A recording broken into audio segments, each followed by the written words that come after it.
مشرک اس دور کا ہو یا مشرک اس دور کا ہو، جب وہ یہ دیکھتا ہے کہ لا الہ الا اللہ کا پیغام عام ہو رہا ہے، لوگ اس توحید کے سچے عقیدے کے ساتھ جڑ رہے ہیں، اس کو اپنی دکانداری بند ہوتی بھی نظر آتی ہے، اس کو اپنا کھانے پینے کا سسٹم بند ہوتا ہوا نظر آتا ہے۔ دلائل کے میدان میں وہ گفتگو نہیں کر سکتا، تو پھر ایسے القابات سے نوازتا ہے اہل ایمان اور اہل توحید کو جس سے وہ بری ہوتے ہیں۔ سمیمہ رضی اللہ عنہ وارضا اہل مکہ کے پاس آئے مسلمان ہونے کے بعد،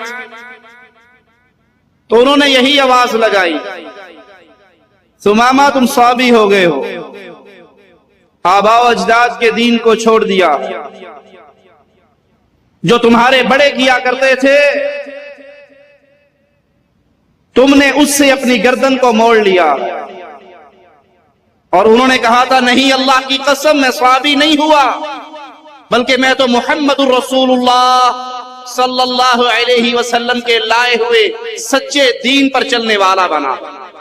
دوسرے معنوں میں یوں کہا جائے کہ مجھے سمجھ ہی آج آئی ہے میرا خالق کون ہے، مالک کون ہے، کس کی عبادت کی جائے۔ وہی وتیرہ جو اس دور کے مردہ پرستوں کا تھا، آج کے قبر پرستوں کا، امام پرستوں کا، پیر پرستوں کا وہی وتیرہ۔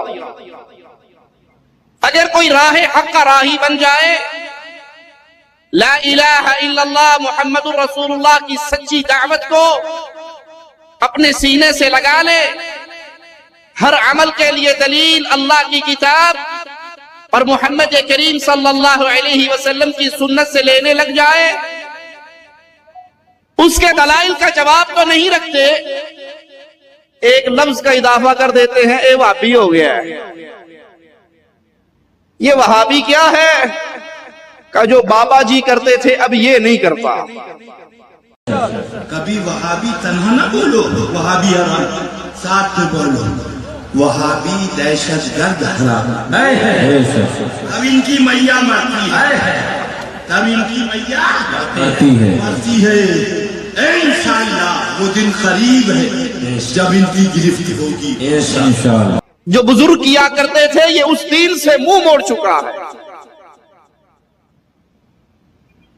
جب ان کو سچی دعوت لا الہ الا اللہ کی پہنچتی ہے، جن کو تم پوچھ رہے ہو، جن کی قبروں کا طواف تم کر رہے ہو، جس کو غوث اعظم تم سمجھ رہے ہو، جن کے دروں پہ آ کے ماتھوں کو ٹیک کے بیماریوں سے شفا سمجھتے ہو۔ اشرف علی تھانوی صاحب لکھتے ہیں ارواح ثلاثہ میں، نانوتوا شریف کے اندر بخار ہو گیا، بخار کی وبا ہی پھیل گئی۔ یہ وبا اتنی چلی، اچانک کسی نے بابا جی کی قبر سے مٹی لے کر چاٹ لی، مٹی چاٹنے کی دیر تھی کہ وہ بخار اتر گیا، پورے علاقے میں مشہور ہو گیا جس کو بخار ہوئے وہ بابا جی کی قبر کی مٹی چاٹ لے۔ ان کے بیٹے کہتے ہیں میں مٹی ڈلواتا، گھنٹوں کے اندر مٹی کی ٹرالی ختم ہو جاتی، میں پھر مٹی ڈلواتا، پھر لوگ چاٹنا شروع کر دیتے۔ یہ ذرا تیز مزاج کے تھے، ابا جان کی قبر پہ آ کے کہنے لگے آپ کی کرامت ہو گئی، ہماری مصیبت ہو گئی، یاد رکھو آج کے بعد تمہاری قبر کی مٹی چاٹنے سے اگر کسی کا بخار اترا ننگے پڑے رہو گے، مٹی نہیں ڈالیں گے۔ اتنا کہنا تھا، پہلے چونڈی نال کم چل جاندہ سی، پھر لوگوں نے کلو کلو بھی کھاتی، کسی کا فائدہ نہ ہوا، دوبارہ مشہور ہو گیا۔ پہلے بخار اترتا تھا، اب نہیں اترتا۔ جب ان کو دلیل دی جائے قبر کی مٹی چاٹ کر شفا کی امید رکھنے والوں، یہ تو مردہ ہے، یہ جب مرا تھا استنجا نہیں کر سکا تھا، یہ اپنا غسل خود نہیں کر سکا تھا، یہ 4 کندھوں کا محتاج ہو کر قبرستان تک گیا تھا. یہ اپنے قدموں پہ چل کر قبرستان تک پہنچ نہ سکا تھا. یہ قبر میں اترنے کے لیے لوگوں کا محتاج تھا. اس نے قبر میں دفن ہونے کے بعد شفا دینے کی دکان کیسے کھول لی؟ دلیل دی جائے ان کے اس بدعقیدگی کے خلاف. اس کا جواب تو نہیں پاتے اور اپنی زبان سے اعلان کر دیتے ہیں یہ ابھی 4 دنوں کی پیداوار ہے، یہ انگریزوں کے دور سے چلے ہیں، یہ وہابی ہے، یہ لا مذہب ہے، یہ غیر مقلد ہے، ان کا ایجاد کرنے والا انگریز ہے. آئیے ہم آپ کو بتاتے ہیں ہم ہیں کون، ہمارا تعارف کیا ہے، ہماری پہچان کیا ہے، ہم کس کو پوجتے ہیں، کس کے طریقے میں پوجتے ہیں، ہم کس کو مانتے ہیں. ہم اہل السنہ والجماعہ ہیں، ہم اہل الحدیث ہیں، ہم اتنے ہی پرانے ہیں جتنا اسلام پرانا ہے. ہمارے ایک ہاتھ میں رب کا کلام ہے، ایک ہاتھ میں محمد رسول اللہ صلی اللہ علیہ وسلم کا فرمان ہے. ہم عبادت رب کی کرتے ہیں، پوجا رب کی کرتے ہیں. پوجا کرنے کا طریقہ مدینے والے محمد رسول اللہ سے لیتے ہیں صلی اللہ علیہ وسلم. ہمارے لیے قرآن و حدیث کی تعلیمات حرف آخر ہے. ہم دین اسلام کو ویسے سمجھتے ہیں جیسے محمد کریم نے اپنے اصحاب کرام کو سمجھایا. ہم سلف صالحین کے ماننے والے، ان کے منہج پہ چلنے والے. ہمارے لیے دلیل عرش والے کا قرآن، مدینے والے محمد کریم صلی اللہ علیہ وسلم کا فرمان.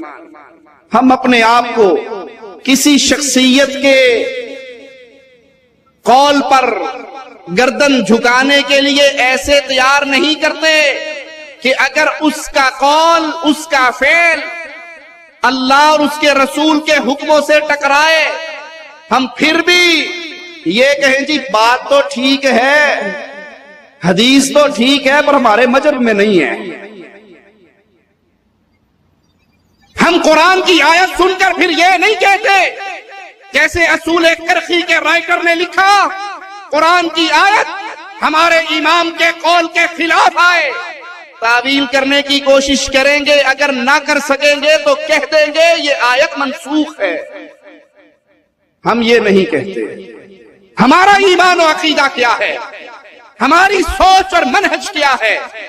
ہمارے سامنے رسول اللہ صلی اللہ علیہ وسلم کی صحیح حدیث آ جائے، دنیا اس سے ٹکرانے کے لیے کھڑی ہو جائے، کائنات کے ہر آدمی سے ٹکر لے سکتے ہیں، محمد مصطفیٰ کی حدیث کو نہیں چھوڑ سکتے. ہم نے کسی کو اپنے لیے اس مقام پہ فائز نہیں کیا جس مقام پر محمد رسول اللہ کو عرش والے رب نے کیا ہے. جو اس کے پیچھے چلا وہ اللہ کی اتباع کرنے والا، عبادت کرنے والا ہے، اور جو مصطفیٰ کو چھوڑ دیتا ہے وہ رب کی جنت کو چھوڑ دیتا ہے. ہمیں انگریز کی اولاد کہنے والوں، لا مذہب کہنے والوں، ہم واقعی تمہارے عقیدے کے مطابق لا مذہب ہیں، کیونکہ مذہب محمد رسول اللہ کے بعد ہم نے نئے مذہب کو ایجاد نہیں کیا.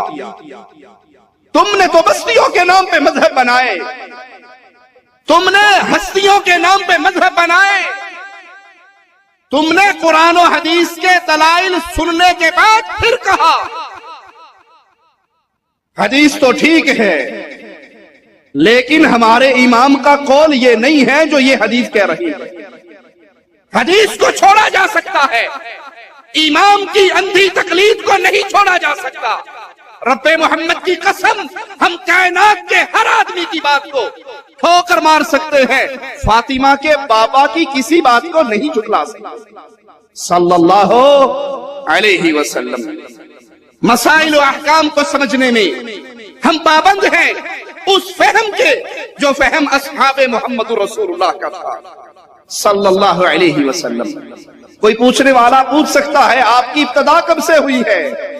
ہم اس کو جواب میں کہیں گے جتنا پرانا اسلام ہے، جتنا پرانا قرآن و حدیث ہے، اتنا ہی پرانے اہل السنہ ہے، اہل الحدیث ہے۔ ہم قرآن و حدیث پہ عمل کرنے والے، قرآن و حدیث کی دعوت دینے والے، قرآن و حدیث کی طرف بلانے والے۔ یہ وتیرہ رہا ہے اہل شرک کا۔ دلائل کے میدان میں جب ان کی گود خالی ہو جاتی ہے، پھر یہ نت نئے القابات سے پکارتے ہیں، نت نئے تانے لگاتے ہیں اور کہتے ہیں جی آپ نہیں سمجھتے، اہل الحدیث کی مجلسوں میں نہ جایا کرو، ان کی باتیں نہ سنا کرو، ان کے پروگرام اٹینڈ نہ کیا کرو۔ کیوں؟ یہ انگریز کی پیداوار ہے۔ ہم کہتے ہیں آج کے دور کے مشرک کا بھی یہی حال ہے جو مکہ کے مشرک کا تھا۔ وہ بھی کہا کرتے تھے محمد الرسول اللہ کے پاس نہ جایا کرو صلی اللہ علیہ وسلم۔ ایک آنے والا آیا تھا، ابو جہل کی پارٹی نے مکے سے نکل کے اس کا استقبال کیا تھا اور کہا تھا ہمارے ہاں ایک شخص جس کا نام محمد صلی اللہ علیہ وسلم، ان کے پاس نہ بیٹھنا، ان کی بات نہ سننا۔ کیوں؟ جو ان کی سنتا ہے انہی کا ہو جاتا ہے۔ اس نے مکے میں داخل ہونے سے پہلے روئی اپنے کانوں میں ڈالی تھی کہ کہیں گلی میں چلتے ہوئے آواز کان میں نہ پڑ جائے، اور حرم میں آیا تھا، مصطفیٰ علیہ السلام کو دیکھا تھا، کہا میرے دل میں آیا پوچھوں تو صحیح کہتے کیا ہے۔ مجھے تو کہا گیا یہ شاعر ہے اور میں بھی شاعر ہوں، اگر ان کا کلام شعر و شاعری ہوا تو میں کہہ دوں گا یہ تو شعر ہے، سنو تو صحیح کہتے کیا ہے۔ میں پاس آیا، ان کے بیٹھا، پوچھا کیا پیغام دیتے ہو؟ مصطفیٰ علیہ السلام نے ارشاد فرمایا، قرآن حکیم کی یہ آیت تلاوت فرمائی، یہ سورت اِنَّا أَعْطَيْنَاكَ الْكَوْثَرَ فَصَلِّ لِرَبِّكَ وَانْحَرْ إِنَّ شَانِئَكَ هُوَ الْأَبْتَرُ۔ کہا یہ الفاظ میرے پردہ سماعت سے ٹکرائے، بے اختیار زبان حرکت میں آئی کہ یہ کلام کسی آدمی کا کلام ہو ہی نہیں سکتا۔ آج یہی آوازہ لوگوں پہ لگایا جاتا ہے اہل حدیثوں کے پاس نہ جانا۔ یہ اپنے آپ کو اہل سنت کہلاتے ہیں اور یہ اصلی اہل سنت ہے۔ ان کا کلام نہ سننا، ان کی مجلسوں میں نہ بیٹھنا، کیوں؟ اس کے پیچھے کہانی کیا ہے؟ وہ اس لیے کہ ان کے ہاتھ میں عرش والے کا کلام اور مدینے والے کا فرمان ہے۔